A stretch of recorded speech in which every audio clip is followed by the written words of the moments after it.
Several groups are now fighting to stop the federal government from capturing wild horses. And new video obtained only by the 8 News Now I-Team is one of the reasons why. The I-Team's Vanessa Murphy here in studio with this story you are seeing right here first. Wild horse advocates argue this needs to stop for several reasons, but perhaps the most important reason, they say, it's inhumane. We've obtained video showing what happened to one horse, and I want to warn you, it's graphic. The harm that it causes, this callousness, is beyond description. A young horse with a broken leg tries to run from a helicopter. This is part of an operation by the federal government to capture wild horses.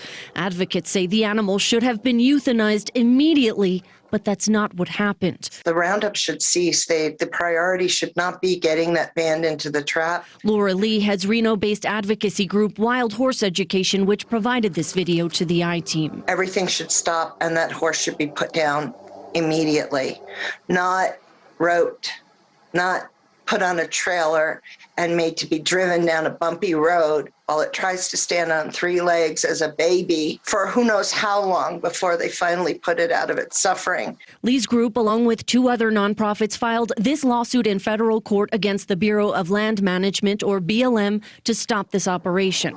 This land is known as the Pancake Complex, nearly 1.2 million acres, 30 miles west of Ely. The BLM insists there's only space for just more than 600 horses, while estimating the current population at more than 3,200. Advocates say birth control through darts is a better alternative to help control the population. Lee points to consistent failures by the BLM to plan. So we have plans for mines, plans for livestock, plans to protect sage grouse. But we don't have management plans for wild horses. She says this roundup should have never happened here at this time of year. One reason, the temperature, which makes the ground slippery as the horses try to get away. According to this lawsuit, this colt suffered with that broken leg for 29 minutes until he was finally euthanized. Lee also points to this video of other captured horses. And so what they were doing in loading is slamming the gate on the horse at the back of the trailer to get that horse to load, slamming the horse's back legs, trying to get him to lift his legs.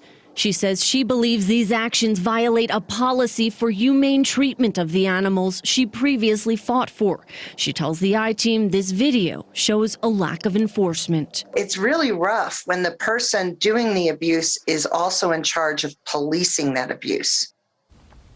According to the BLM's website, 11 horses were euthanized so far during this current roundup. More than 900 have been captured since it started last Tuesday. Lee says her team is on the ground there to continue to try to document what's happening, but they're being kept 1.5 miles away.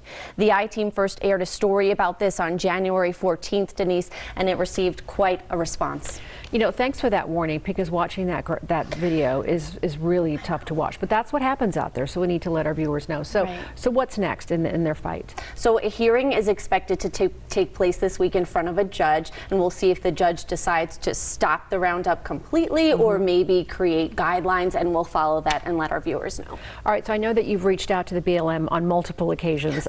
Any update with hearing from them? Yeah, we reached out again this time, and they declined to comment for this report. A spokeswoman referred us to their website, which has information about that roundup. We'll put that at 8newsnow.com. This really is a complex issue. The I-Team, especially George Knapp, has been covering for years. We have those stories at 8newsnow.com. All right, good job on that update. Thanks for that.